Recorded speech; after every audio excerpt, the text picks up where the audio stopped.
All right. Welcome everyone to this first rulemaking advisory committee with the Department of State Lands. So nice to see everyone. The topic for this rulemaking advisory committee is undersea infrastructure easements in Oregon's territorial sea. My name is Sylvia Chibrowski, and I'll be helping to facilitate these meetings with the rulemaking advisory committee over the course of our time together for the next few months. So nice to meet you all. And before we dive in, just a couple of housekeeping things. This meeting is being recorded, as everyone probably noticed. I'm going to just lead folks through a quick round of introductions, and then we can dive into our agenda and pieces of the meeting today. And before we get into introductions, I just want to ask folks to rename yourself so that we can understand who's in the room. So if you are a RAC member, Rulemaking Advisory Committee member, or a technical advisor, we'd ask that you just put that in your Zoom name. So if you look at the bottom of the screen, probably, depending on what browser you're in or your app, you'll see a participants list or an icon, and you click on that, a list of participants will come up. Find your name, and there's either a blue button or three dots that you have to click on. You'll see something that says rename. And if you can just put your full name, your affiliation, and RAC member behind your name, RAC member or RAC alternate or technical advisor if you're one of the agency advisors. That really helps us to just know who's in the room. So appreciate that. All right. Well, with that, let's go to the next slide and just do a round of introductions with everyone here. So first, I'm just going to ask the Department of State Lands key contacts to introduce themselves. These are the three people that you're going to be communicating with and seeing the most as we move through this rulemaking advisory committee process. So I'll hand it to Danielle and then Natalia and then Dario. Hi, good morning, everyone. My name is Danielle Boudreau. I am the agency's rulemaking coordinator. I do a lot of behind the scenes work with all of this, and I run the PowerPoints and make changes in real time to text. And I'll also be doing the best I can to monitor the chat. Thank you. I'll turn it over to Natalia.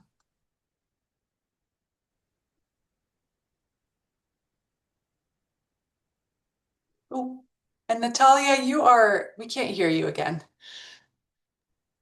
Can you hear me now? Yes. Nothing changed, but I don't know why it's like disappear sometimes.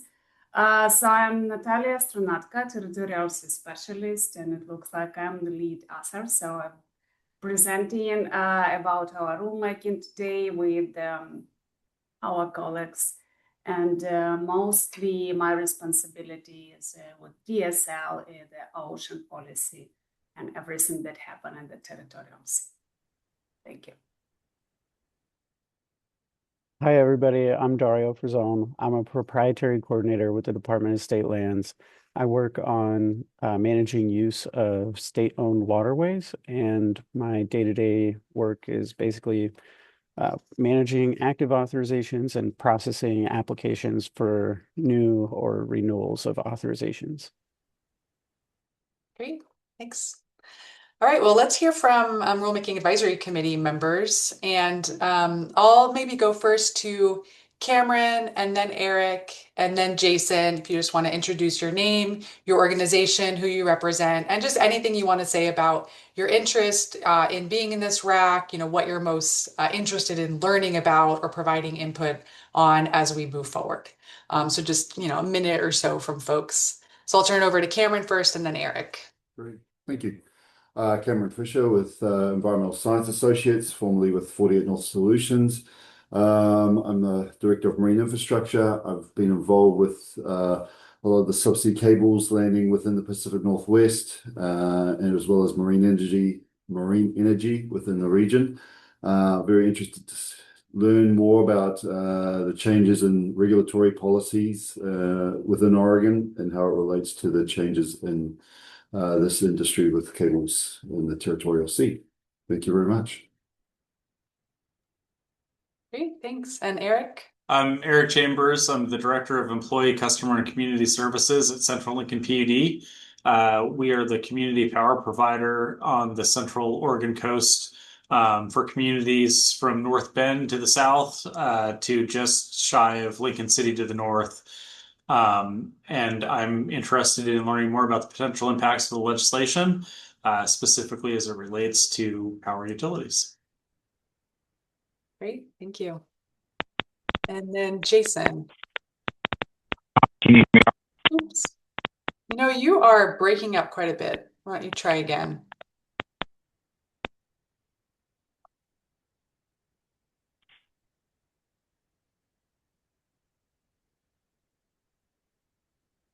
I'm gonna take that as a no. Can you hear Okay, me? we can hear you now. Yep. Okay, great. Hi, I'm Jason Bush. And I do have to let you know I'm calling in today from Costa Rica, and my swim trunks are wet. So sitting out here by the pool. So I'm the executive director of Pacific Ocean Energy Trust, POET. We've been around for a long time. 2007, involved in marine energy, mostly, initially wave energy off the Oregon coast, and then into other areas of marine energy as we administer a federal research and development program called TEAMR. Mostly what POET does these days is administer TEAMR and the University Marine Energy Research Coordinating Program. I personally have gotten heavily involved with offshore wind and hydrogen over the last decade, and spend most of my time focused on those areas, heavily involved in California, helping to launch offshore wind there.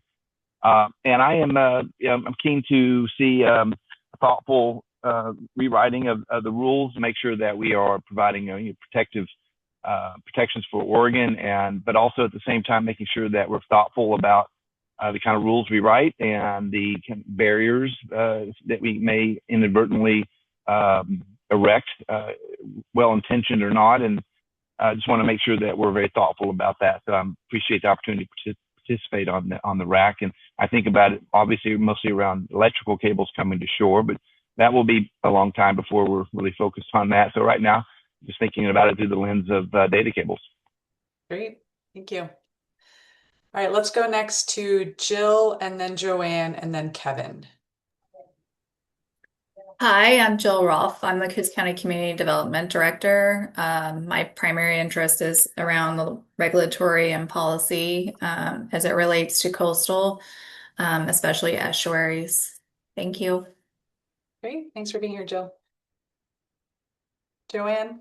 Oh, sorry, I wasn't sure if I was next. Hi, I'm Joanne Morris. I'm from Google. I lead the team that supports subsea cable, fiber optic subsea cable landings on the west coast of North America, and I've been doing that for over a decade. Yeah, I'm glad to be part of this committee. Same reasons that were described before. Just thoughtful consideration of these rules that we're putting in place. Also, as a resident of Oregon, I'm very interested in doing what's right for Oregon, and that's why I'm on this committee. Thank you. Okay, and Kevin.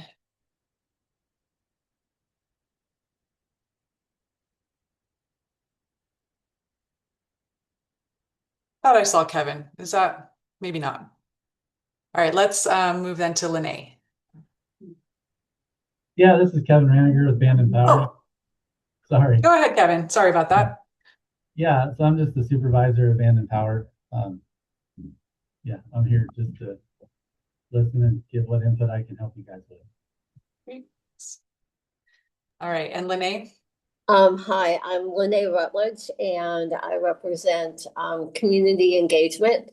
My husband and I have been a part of the Tierra del Mar community on the North Oregon coast for 20 years, and I've been actively engaged in wanting to make sure that community engagement is real. I was involved in the development of the state legislation, and I'm really delighted to see that we're addressing compensation on this particular committee. So I'm glad to be here, and thank you for having me. Lene. All right, then let's go to Sarah and then Scott McMullen. Sure. Hi, everyone. Sarah McComb. I'm a principal network business developer with AWS. Not quite as exciting. I'm calling in from Munich, where it's just cold and rainy. So not as exciting as Costa Rica, but my focus for AWS is I developed the subsea cable projects for that we are our investments and builds across the Pacific. So my motivation for being part of this council is to make sure that Oregon remains a location that is prime for subsea cable development, and that we're able to come up with a fair and equitable method for the rules. Hi, I'm Scott McMullen. I'm a lifelong Oregon resident and live in Astoria, Oregon. I commercially fished out of Astoria for most of my career, although since 2000, around the year 2000, I've been working for the Oregon Fishermen's Cable Committee, which I helped found. An organization that works between the commercial fishing industry and the subsea fiber optic cable industry. So my background is with both fishing and subsea cables. Thanks. Hey, thanks everyone. Did I miss any RAC members or alternates? Oh, Elaine, go ahead. Hi. Good morning. I'm Elaine Albridge. I'm a partner at Davis Strait Tremaine, and I'm based in our Portland office. I help clients permit critical infrastructure, including subsea cables. I also am a lifelong Oregonian, and thank you for the ability to participate on this RAC. I'm excited for the discussion, and I think you put together a great composition of folks. I too am interested in balanced rules that can be implemented and are clear for folks. So appreciate the opportunity to participate. Great. Thanks, Elaine. I'll go real quick if it's okay. Greg Miller with the League of Oregon Cities, alternate to Kevin Raniger. Here really looking at what generation is possible in the future, and then how that offshore connects to onshore interconnections, and then kind of the right-of-ways associated with that, making sure that those are in place prior to all of this stuff happening. But really focused on technical advice if Kevin has any opportunities to weigh in there. I also think maybe it's not inappropriate for us to do an on-site meeting in Costa Rica with Jason to explore what options are down there. It looked a lot more sunny. Yeah, absolutely. Don't we have a sister city in Costa Rica? We must. Let's do it. And good morning. My name is Sarah Absher. I am the Community Development Director for Tillamook County, and I am here as an alternate supporting Jill Rolfe in her role. So it's nice to see everyone. Lots of familiar faces. Perfect. Thanks, Sarah. All right. And I know that we have one RAC member that joined but is no longer able to be part of the committee. So Danielle, I think you maybe wanted to bring that up. Yes. So it's an update. We had a RAC member, as Sylvia said, committed to represent ocean and coastal conservation interest. Unfortunately, Dr. Epstein at Oregon Shores Conservation Coalition had an unavoidable meeting conflict come up for the entire duration of the RAC and needed to step down from the seat.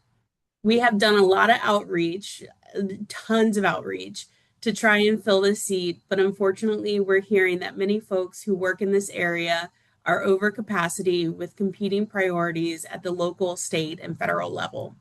We're still hoping to fill this seat prior to the next RAC meeting when we get into discussion of the rules. That said, we will be doing a lot of outreach when we open our public comment period later this summer, and we'll make sure wildlife and habitat conservation interests receive that targeted outreach. Thank you. Thanks, Danielle. All right, and so great to hear from all RAC members, and really hearing that interest in having balanced rules that consider the needs of Oregonians, that are fair to Oregonians, and also kind of equitable for folks that are wanting to bring in cables into the undersea floor. So you all are here representing various interests, and I know we'll have a lot of spirited conversations kind of across the board, and really encourage you to come here with the best knowledge and information that you have from your organization, from who you represent. Bring that into the room in a respectful way, and we'll kind of talk through all of that in just a moment. Before we get into that, though, let me just get some introductions from technical advisors as well. So agency partners that are helping to support and bring technical advice to this process. And I also realized, Blake, I'm sorry, I missed you in the DSL intro. So let's go to Blake first and then to Andy, Laurel, and Scott Marion. So Blake, go ahead. No worries, Sylvia. I was hoping to be skipped over, honestly. But my name is Blake Helm. I work with the Department of State Lands. I'm the proprietary specialist. I handle, excuse me, I handle planning and policy for our waterway use authorization program, and I am here as a backup to the backups to the backup. So I am, yep, you will probably not see me as much, but I'm here in a support role. Thanks, Blake. Andy? Yeah, good morning, everyone. Lots of familiar faces. Great to see you all. I'm Andy Lanier. I'm the Marine Affairs Coordinator at the Department of Land, Conservation and Development. I staff Oregon's Ocean Policy Advisory Council, which some of you have served on in the past, or some of you have served on working groups in the past, one of which was the not too recent, but the rulemaking advisory committee that we had for amendment of the Territorial Sea Plan Part 4. And so I am here as a technical advisor to advise DSL and you all as to making sure that the rules are consistent with the Territorial Sea Plan. So great to see you all.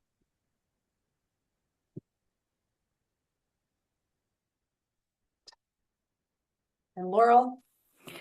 Good morning, everybody. My name is Laurel Hillman. I work for Oregon Parks and Recreation Department. I'm the Ocean Shore Resource Coordinator. Oregon Parks and Recreation Department is responsible for the Ocean Shore State Recreation Area, so I'm here in an advisory capacity to ensure consistency with our ocean shore statutes and rules, as the cables often go under the beach. Thanks, Laurel. And Scott Marion.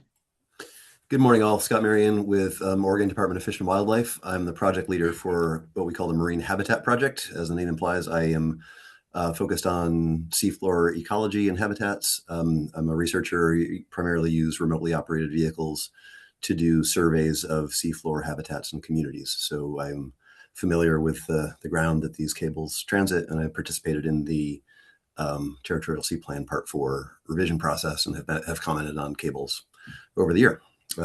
Here to support in any way I can. Perfect. Thanks, Scott. And thanks to all of you for bringing your technical expertise and making sure these rules are going to be consistent with other important rules and policies in Oregon. Okay, let's move into our agenda and background info. I'm going to do some kind of talking at you for a few minutes, and then we'll get into some good presentation and have opportunity for your comments and questions as well. So today, our agenda, we're really going to spend a good chunk of time talking about what is the rulemaking process, your role, expectations from committee members, so that we're all just aligned on how you all are going to move forward. And then there will be time to just provide solid background on the rulemaking purpose and scope and the different topics that you'll be talking about over the course of the meetings. During this time, you'll hear the presentation from mostly Natalia and Dario, and there will be time for your questions. This is really more of an information out and your questions coming in kind of meeting, rather than really wrestling through all of the issues that are on the table. So definitely we'll encourage all of your questions, and Natalia and Dario will answer as many as they can, and some of them will be good fodder for future meetings. I might not necessarily be answered today if the answer isn't available, or just needs a little bit more to get a full answer today. We also have time towards the end of the meeting for interested party comments. And so we'll have that at every meeting, 10 minutes for interested parties to participate and bring their comments in. And then we'll end with next steps. And we'll probably get you out of here before 11, but we have the 2 hours if we need it. So next slide. I'll just go through kind of some protocols and process. So Zoom protocols, you all are experts at Zoom, I'm sure, but as we have our conversation, it's always helpful if you can raise your hand to get into the queue to speak. So you can find the raise hand button at the bottom of the screen. If you click on the reactions button, you'll find a raise hand icon there. And if you're by phone only, which I don't think anyone is right now, but you can press *9 to get in the queue. And I'll be trying to, make sure we're hearing from different folks in the room, having a balance of speaking time. If you're having any technical issues, just put a message in the chat and the DSL team can help you with that. And please do keep your mic muted to just reduce background noise. And we always encourage the use of video, especially when you're kind of making comments or questions or really engaged in conversation. And we ask that you be respectful. Next slide. Okay, so here I'm turning it over to Danielle to walk through just a bit of the process, and then I'll go back on rulemaking protocols. All right, thank you, Sylvia. So our RACs is being convened to review and provide input on new and amended rules in the Oregon Administrative Rules Division 141-083. And this is regarding the granting of easements for undersea infrastructure in Oregon's territorial sea.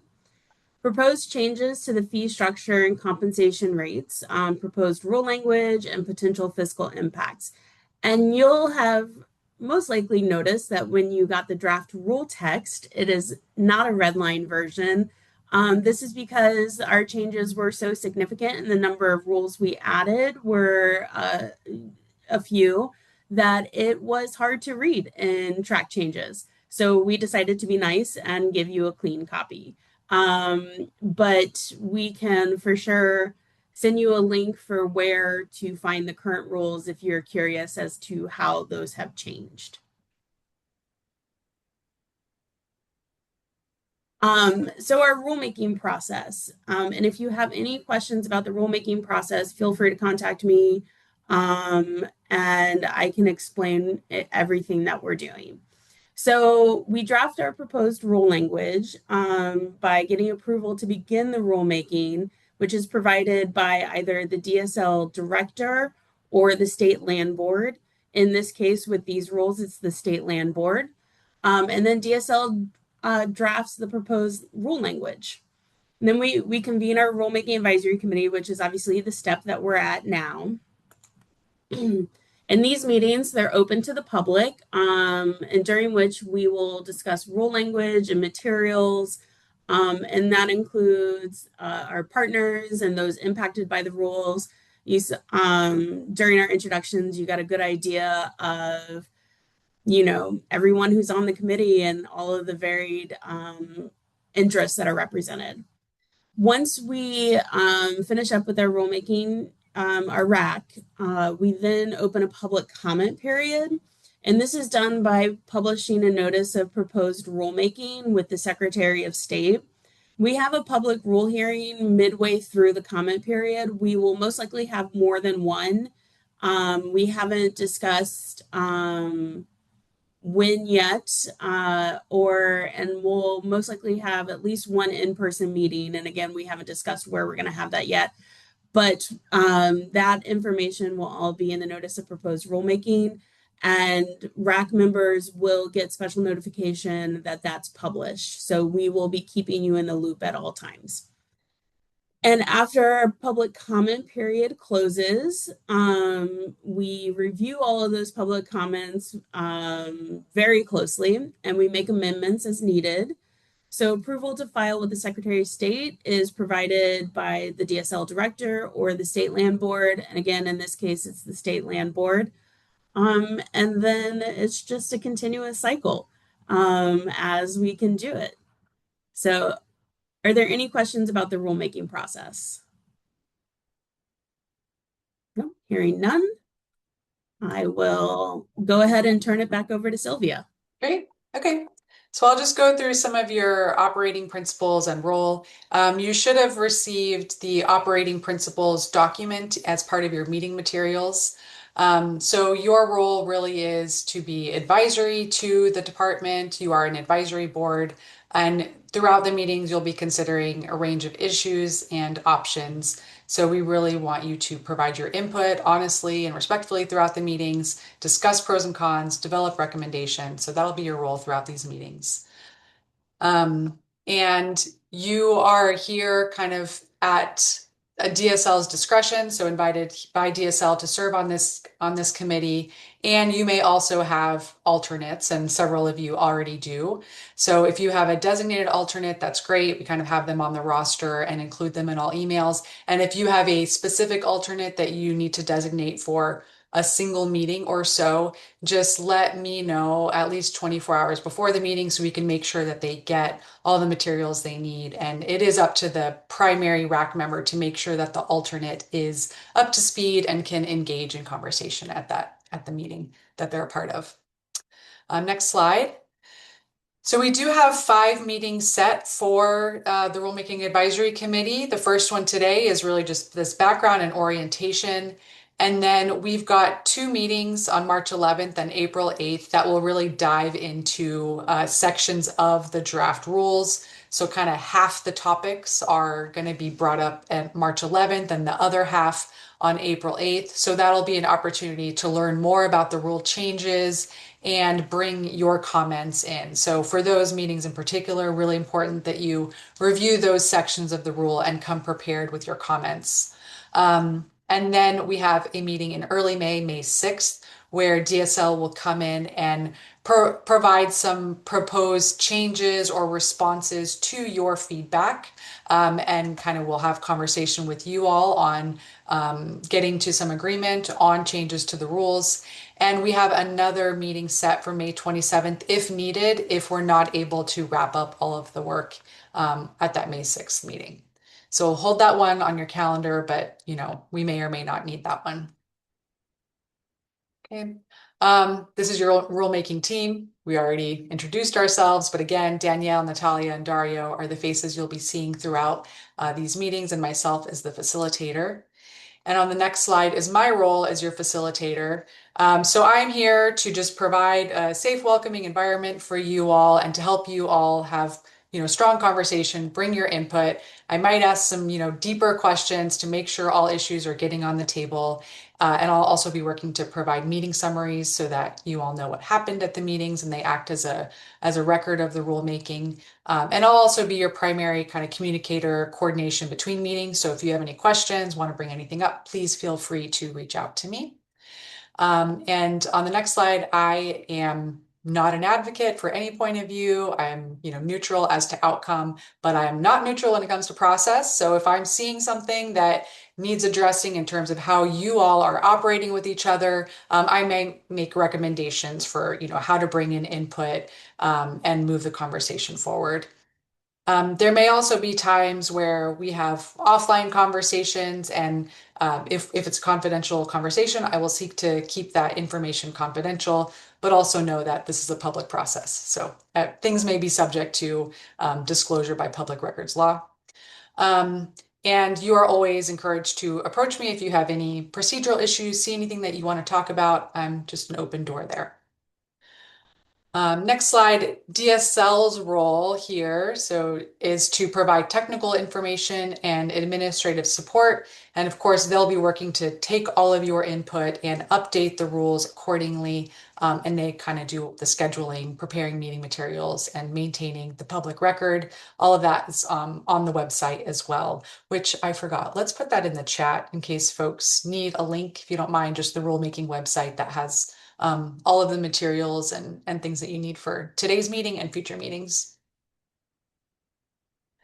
All right, and then as noted before, we have 3 technical advisors on the call, and those are agency partners with specific subject matter expertise that will be bringing their expertise here and ensuring that the rules are aligned with other Oregon policies and rules. So they'll be invited to provide key information or insights when questions arise. So of course, just chime in whenever you'd like, technical advisors, if you have anything to bring into the conversation. All right, next slide is just a bit about kind of how we expect Rulemaking Advisory Committee members to show up and provide your input. So, we do expect you to attend all meetings, and if you're not able to attend a meeting, let me know in advance, and do look at the recording and meeting notes afterwards so that you're up to speed. Background materials will be really important. kind of the key material that you're going to be using and probably, red flagging, putting notes on, will be all torn up by the end of these meetings together is the draft rules. So encourage you to kind of keep going back to that over and over to prepare yourselves for these meetings. At meetings, just be respectful and provide your input, from your point of view, from your organizational point of view. That diversity of input is desired and will lead to stronger rules as we unearth all the different issues, concerns on the table. And you're also expected to act in good faith, work collaboratively to really explore issues and bring recommendations to the table. And on the next slide, we will try to work with you to strive to make a consensus recommendation. So something that you all can accept, live with. Sometimes consensus is defined as, maybe it's not your first choice, but you can live with it. You're not going to oppose it. So that's kind of the bar that we'll be trying to reach with recommendations here. And if consensus can't be reached, then we will ask you to kind of bring in your different points of view, and those will all be documented. And as you make your comments, there may be times where, I ask you, all right, so that comment's on the table. What's the proposed solution to address that comment? So kind of bring in your comment, but also how can that be addressed in the rules in a way that also meets the interest of everyone else at the table? And as we're going through the rules and having our conversations, there might be times where you all kind of get to agreement on something, and we will really we ask you to strive to not reopen those issues so that we can kind of keep moving forward onto other topics. All right, next slide. All right, and a couple of other protocols. So as you kind of do written communications outside of the room and talk to, maybe you'll have media interest come to you outside of the room, we ask that you still be mindful of all of these procedural ground rules. Just, keep being respectful, keep being collaborative. Please do defer to DSL for core media communications. And if you do speak to the media, the expectation is that you would speak on your own perspective rather than the perspective of the RAC as a whole or on behalf of anyone else in the room. And please do raise issues here in the meeting space. This is the best space to bring your comments and concerns to address the rules.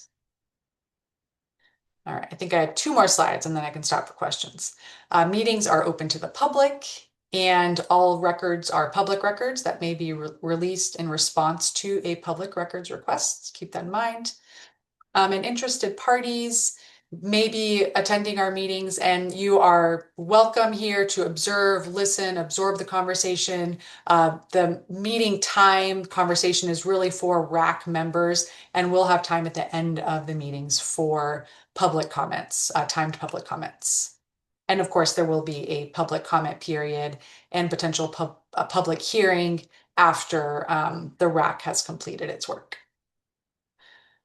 Okay, so that is all on protocols and how the RAC operates. I'll just stop there, see if there's any questions, concerns with anything that you heard there, or if there's anything else that you think would be important for the RAC to know or strive for as you have your conversations.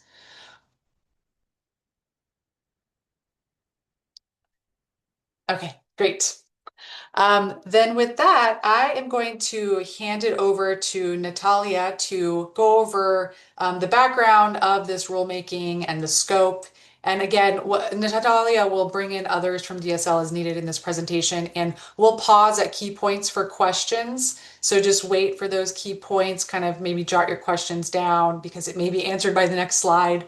And again, the team will try to answer as many questions as they can today, and some of the questions may need a response at a later meeting. So we'll make note of everything there. So go ahead, Natalia.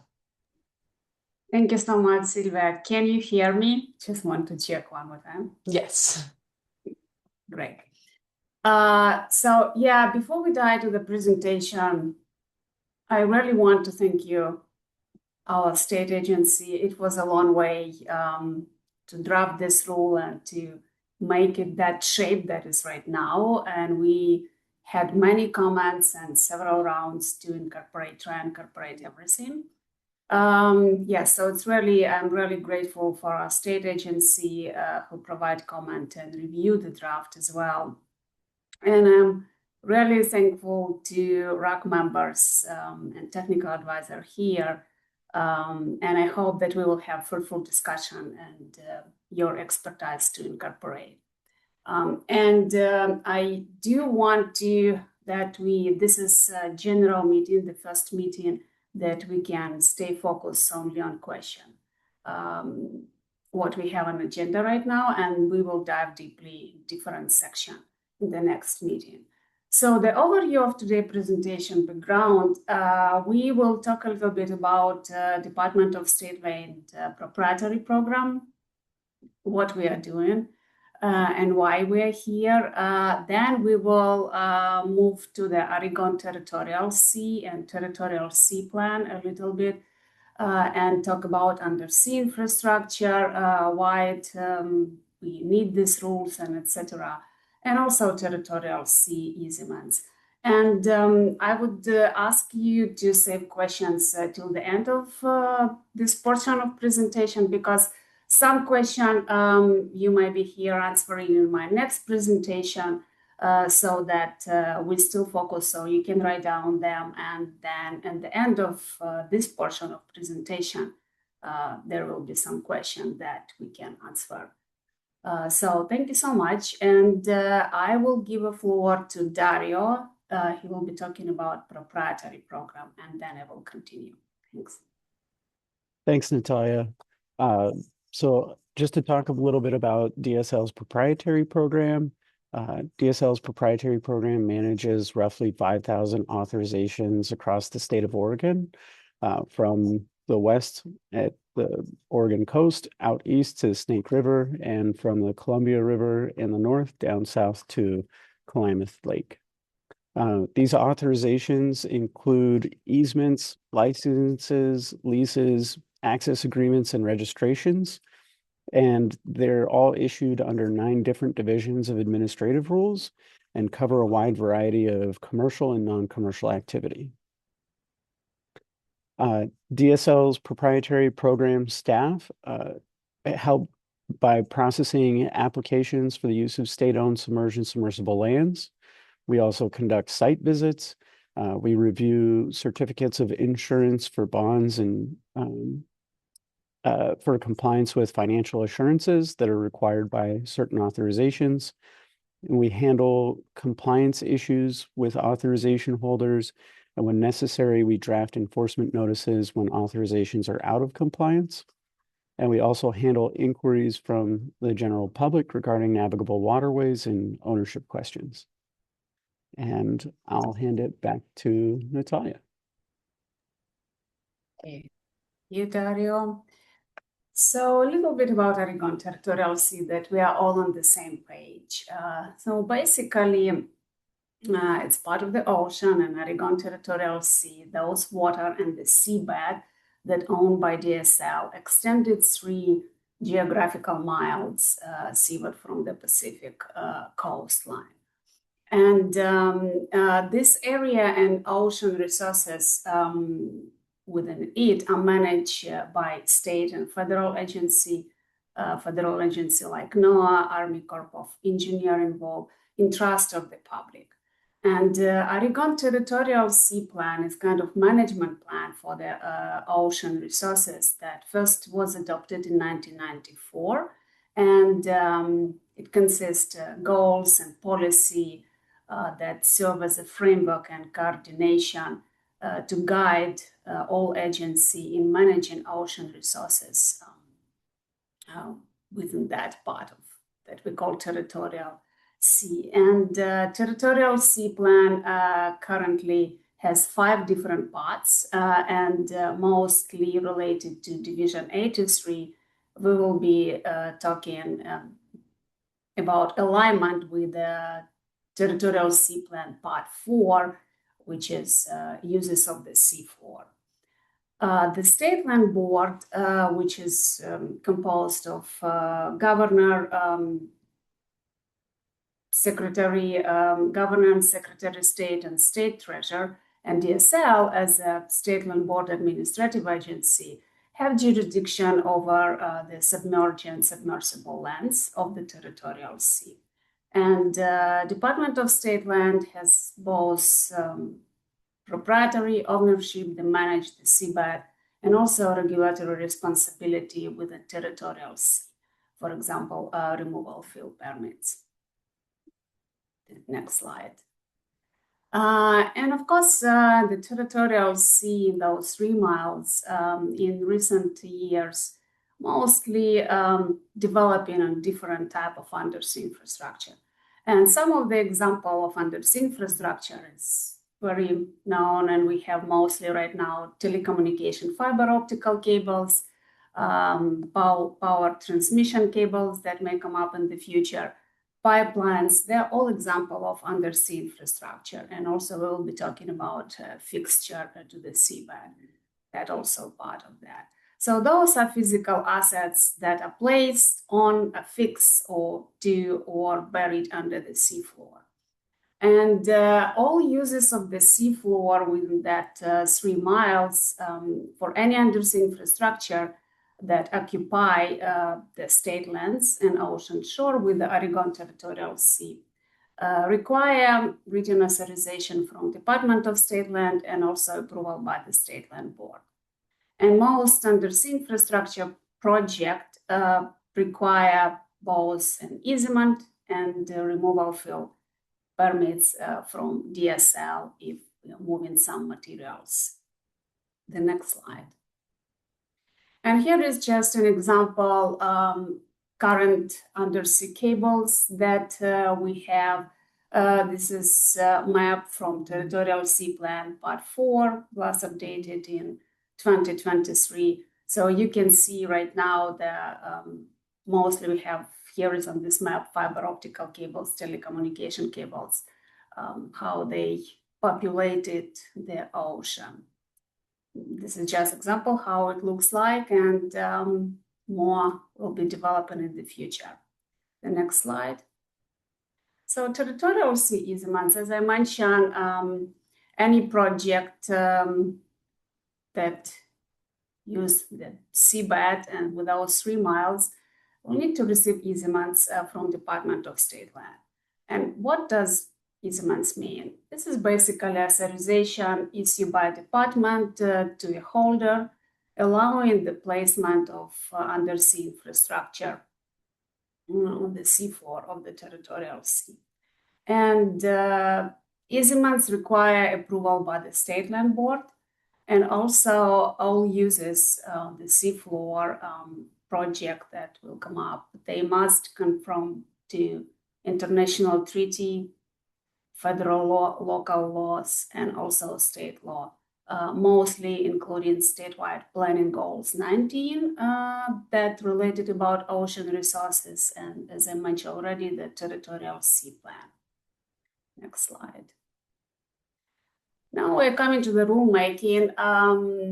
Why we need it and why today? And maybe Natalia, before we get into that section, is it okay if we stop for questions here? I see a question from Jason. Sure. Natalia, thanks for taking the question here. I was just curious, you mentioned earlier that the approval for a subsea cable or some piece of infrastructure requires action by DSL and the State Land Board. Can you talk to me a little bit about that mechanism? I thought the board itself was sort of an administrative review body of decisions that were made at the administrative level, at DSL level, but how it read earlier, it suggested that the land board actually had to make the final approval for some sort of infrastructure deployment in the state's waters. Can you just talk to me a little bit about that process, this decision-making process or mechanism? Yeah, thank you so much, Jason, for the question. Yes, all easements require a review by DSL and then, of course, approval by the State Land Board meeting. It was in all division as well.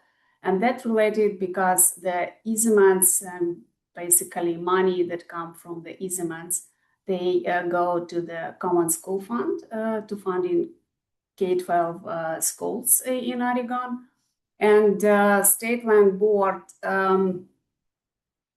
looking at how we can use the CBAT effectively, and also that it can public can fairly compensate the public trust for the State Land Board.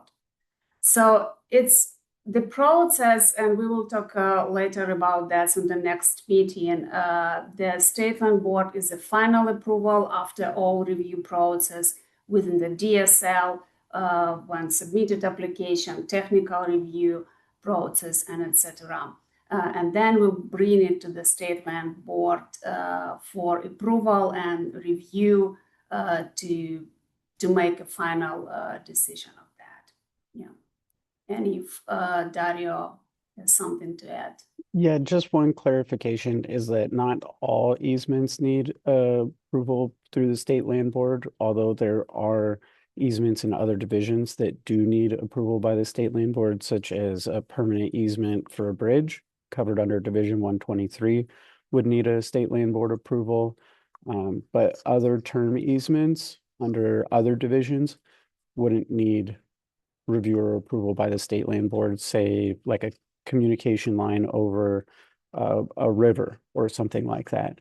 But this division of rules would need, so Division 83, any easements or uses of the territorial sea would need approval by the State Land Board.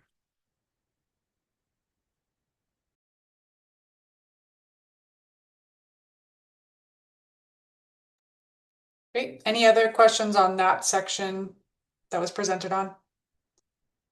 Yes, Scott? Yeah, I heard Natalia, you said geographic mile, and I just wanted to be clear, is that equivalent to a nautical mile or a statute mile? I would always thought the state waters extended to 3 nautical miles offshore, but is geographic mile a technical term with a definition of one or the other? Thanks.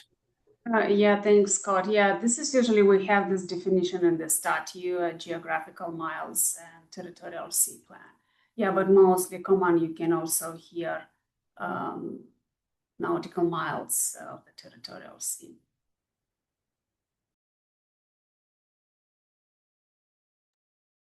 All right, thanks for the question, Scott. All right, I think we can keep rolling, Natalia. Okay, so rulemaking process and why do we need it and why it's now. So the first main reason that we need rulemaking process because the Division 83 was adopted in 1999. So it's already past 25 years and we are moving the territorial seas and ocean become populated with different devices, technology and developing. We seen different new facility, advancement in technology that used to install and maintain. One of the example could be smart cables that combine data transmission with sensor that observe the ocean conditions and can prevent some disaster risk management. So that's this is the reason. Also, Oregon Territorial Sea Plan Part 4 was amended in 2023. And Division 83 that cover uses of the seabed need to be aligned with the Part 4 of the Territorial Sea.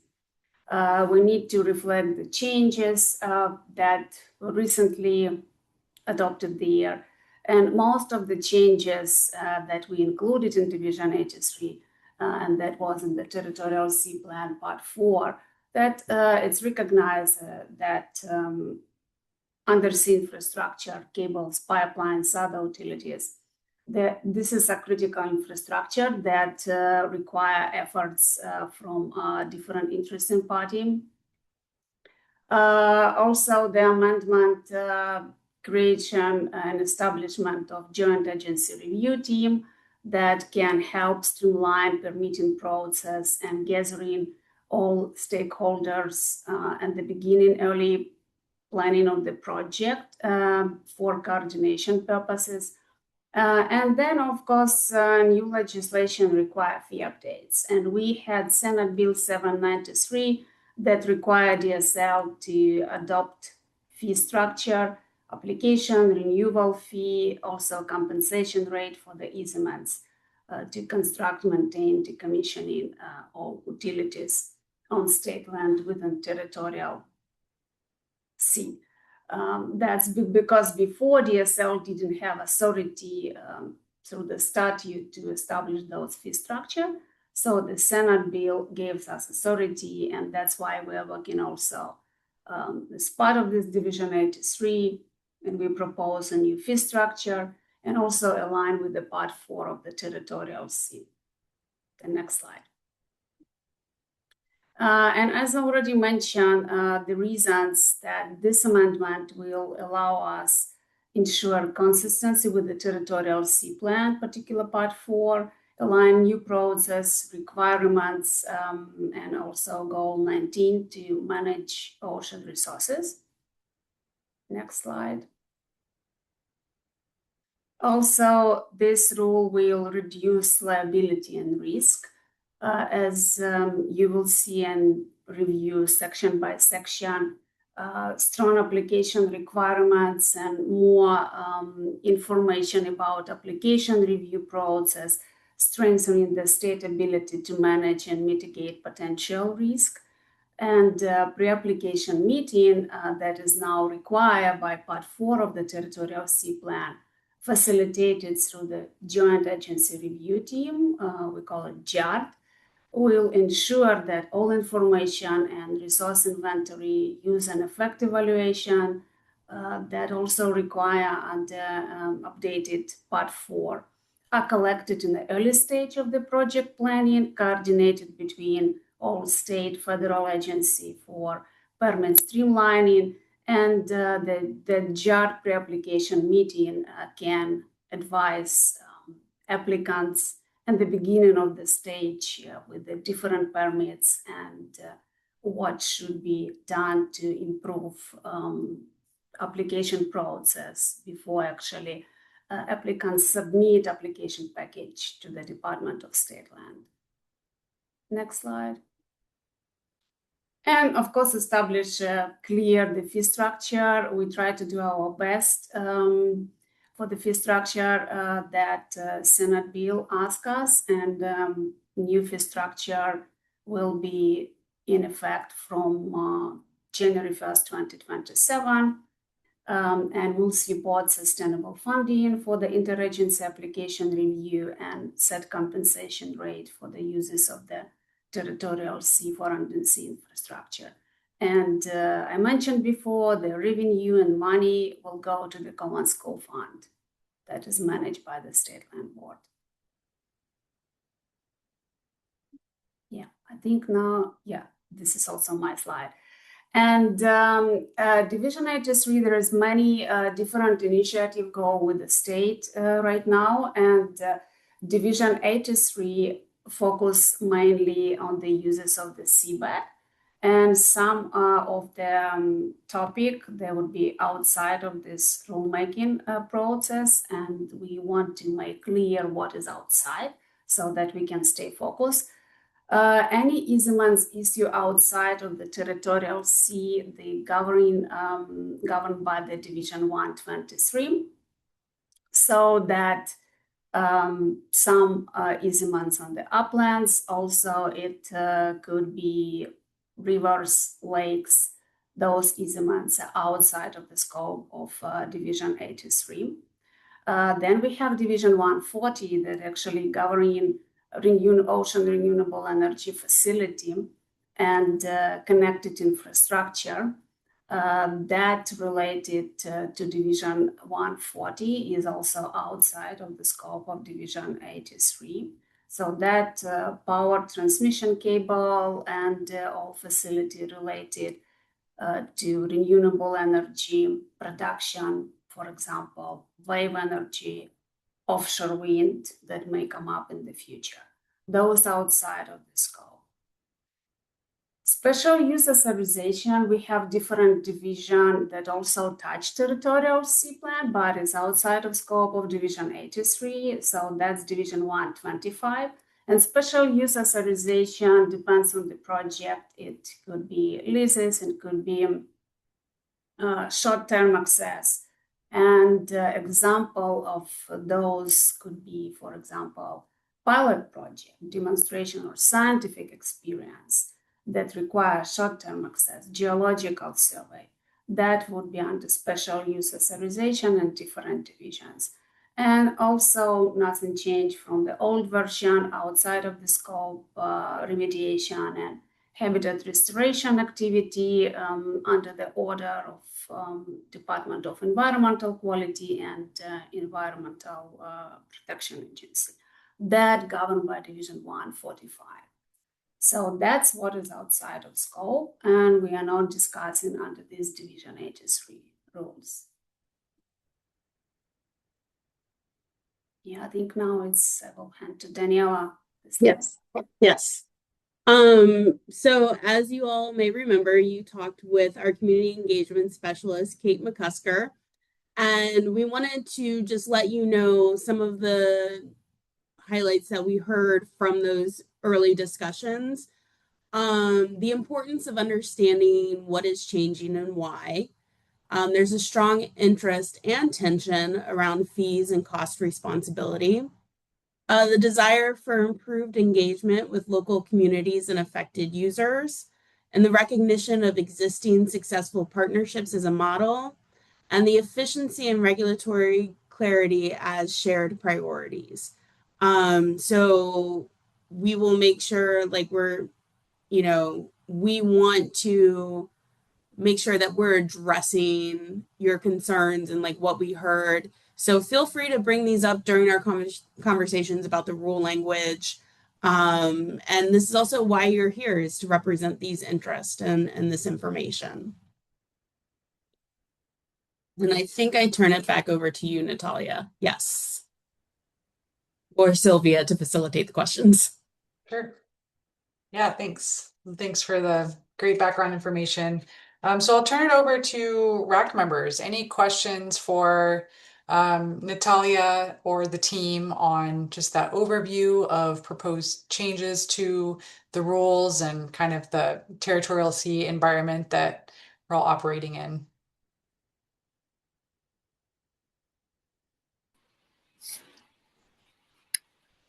I'll ask another question. Sure, go ahead, Jason. I was curious. I think that someone spoke to the reason why the legislature saw fit to pass legislation regarding this topic. And it sounded like I was thinking about this as the person was talking about it. I was wondering why it was so significant that the legislature passed a bill. Was the underlying reason primarily because DSL didn't have statutory authority to set the fees? Is that what I heard?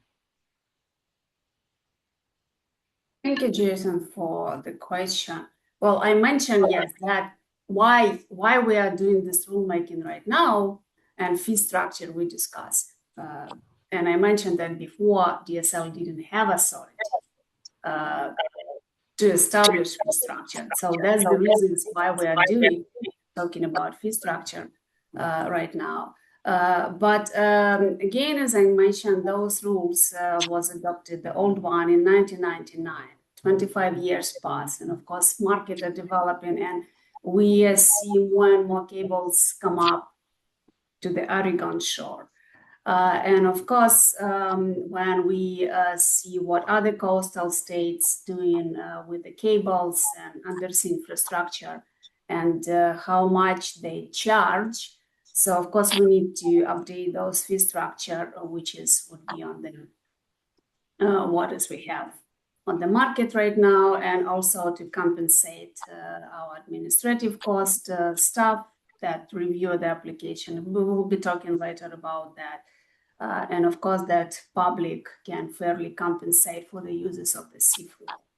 Because infrastructure developing, again, different type of infrastructure will will see already coming up or will coming up in the future. And we do need to manage effectively to protect critical infrastructure to make it resilient, but also protect marine ecosystem and allow them to fulfill their ecological, social, and economical function and benefits for Oregonians. I'm just going to jump in and put in something else is the Department of State Lands doesn't receive any general revenue. We are self-sustaining. And so you may have noticed one of the bullets that Natalia went over was to create better sustainability for the program. Pardon me if I'm sort of picking at this a little bit more because I'm a little confused. So DSL already had rules regarding the use of the seabed, and you had fees in there that were established apparently several years ago. And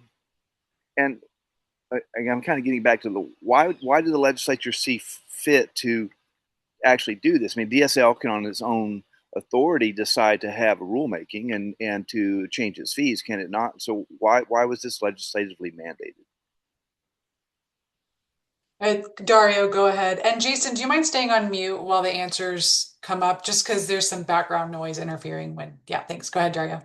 Well, I just wanted to clarify that previously we had application fees established, but there was no compensation established for these types of easements. They were issued freely. I think that's related to the DSL didn't have the statutory authority to be able to impose compensation for these types of easements previously.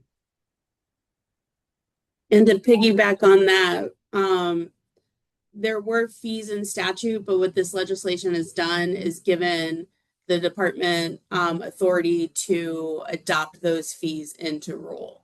So we did not have rulemaking authority for the fees and compensation. We had rulemaking authority for the applications governing the uses and that kind of stuff. That's excuse me, I choked on my coffee. That's helpful. And I'm also just sort of vaguely aware that there was a bad situation that occurred with a cable that was coming to shore and that was abandoned, and it's sort of clearly not best practices. Was there also sort of a public outcry reason why the legislature decided it was time to look again at these rules, or is it really just the administrative aspect of the fees and the revenue? That's my last question about this topic. Promise. Yeah, thank you, Jason.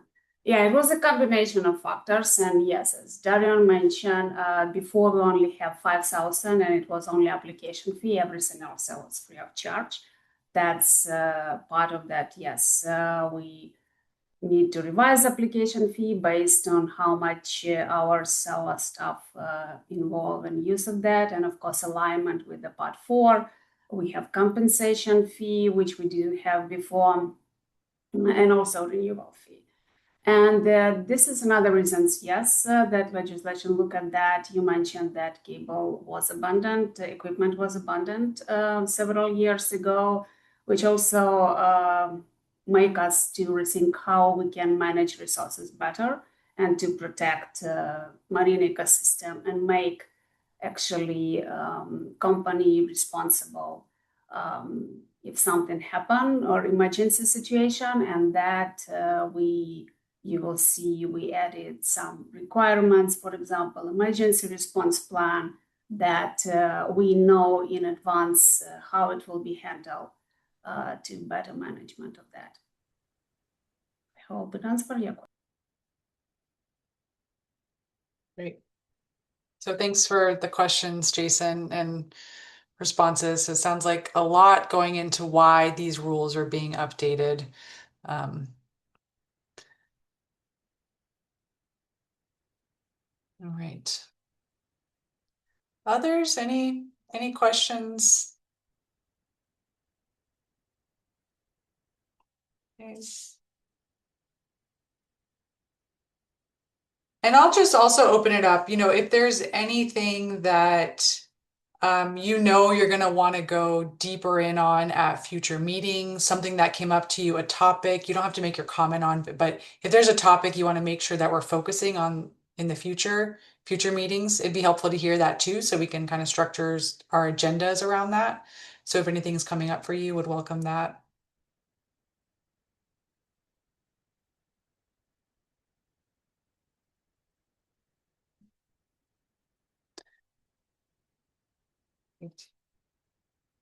And you did all get the draft rules. I'm sure not all of you have read every single word of it before this meeting, but hopefully this presentation has spurred your interest in really going through those rules with a fine-tooth comb so that you can better understand what's being proposed. And we'll be discussing them at the future meetings. And I'll also say, I see your hand up, Elaine. I'm also going to be reaching out to everyone to have some individual meetings before the next rulemaking advisory committee. So I do hope that you're able to kind of at least skim the rules before that meeting to kind of pull together your core thoughts, comments on topics of interest so that we can bring those into future agendas. Elaine, go ahead. Thanks. I know that the red line was pretty messy, so not asking for that. But I was wondering whether the department could put together a crosswalk that sort of compared, issues from old rules and how they were addressed in proposed rules to summarize the more of the substantive changes throughout the different provisions. Just to sort of give us a heads up on the major issues. Thank you, Elaine. That's a great request. We can definitely talk about doing that. And the usefulness of it, like we could look at putting something together and determine, is this useful, is this not? Natalia also did do annotations. There's comments in the PDF. I tried to get them to show up on the right-hand side like they would in track changes, but for some reason, whenever I was printing to PDF, it would not show the comments. So that's why they're pop-up comments. And I was able to get it to print with the comments on it. And while I think that's a good start, there's more substance I think could be helpful. Okay. Yeah. Okay. Thank you. Yeah, so just wanted to get better clarity on what really substantively changed between the old rules and the new ones. Okay. Others, just allow for some silence to see if there's any other questions, comments.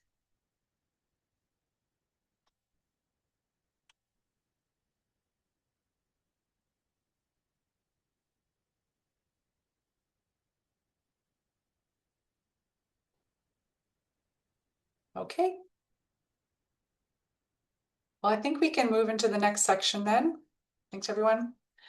So we'll move into interested party comments, and I think we might only have a couple of members of the public here. But if you go to the next slide, I'll just introduce what we're doing here. So at each meeting, we'll have about 10 minutes on the agenda for interested party comments. So just an opportunity for anyone who is not a member of the RAC to provide input on anything that's of interest to you. Always most helpful if the comment is based on what was discussed that day so that it's relevant to the RAC discussion. And your comments are really for the RAC, and part of the RAC's role is to kind of hear, understand, and take into account what the interested public is interested in as they kind of make their recommendations and conversation. So is there a member of the public that wants to make a comment today?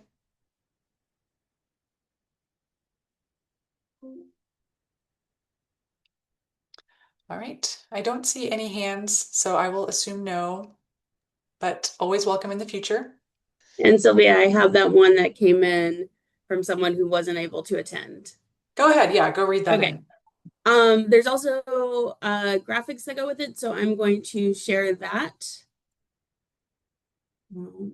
I have a lot of windows open. Here it is. Okay, so this came from Doug Hyken, who is, I believe, president of Oregon Wild. We did ask him if he wanted to be on the RAC, and he has too many other commitments. But we wanted to make sure that this was read into the record, and this will also be included in the summary that we send. So Doug said that he sees a potentially glaring omission in the draft rules. The definition of cable does not include anchor cables or mooring lines, which are in the water column 24/7, 365, and expose whales and other life to entanglement risk. The definition of undersea infrastructure also does not clearly include anchor cables or mooring lines. The rules make no mention of anchors or entanglement risk. As shown in the images below, these cables in the water column can create an extensive network obstructing the movement and other life functions of marine life. I will not try to describe these graphics. I'm sure RAC members can understand them better than I can, or see what's going on. And then he included a second one here. So again, this will be included in what we send out next week. All right, thanks, Danielle.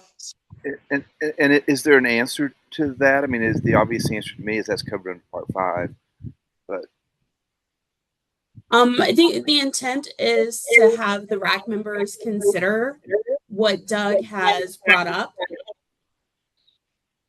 And so that's why we wanted to make sure we got it to y'all. Thanks. And Dario, I saw your hand go up for a second. Did you have a thought?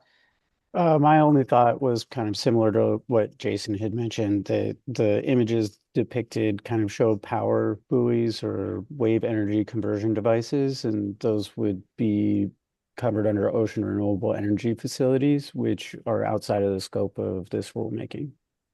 Okay, thanks. All right. Well, thank you. Let's go into next steps, and we'll get you all out of here earlier than expected. So next steps, again, I'm really hoping to talk to all of the RAC members before the March meeting. So I did send out an email with a link to schedule just a one-on-one with me. So this is an important time just so that we can get to know each other better, and I can hear how to make these meetings as effective as possible for you. And importantly, to hear your initial thoughts on the draft rules, what topics, issues are most important to you, so that we can make sure that we're developing agendas that really respond to what you care about. So please do schedule that. Some of you already have. Thanks for that.